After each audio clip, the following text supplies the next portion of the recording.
ক'ত কি ধৰিছে আপোনালোকৰ?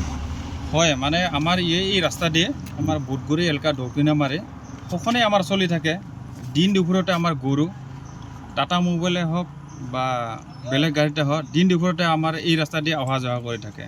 আমি ৰাইজে আজি ধৰিছোঁ এইখন দেখিব পাৰে এই গাড়ীখনক মানে এনেকুৱা আমাৰতো গৰু আমাৰ সাধাৰণতে আমাৰ গৰু গাঁও গজা চুৰ বা চলি থাকে।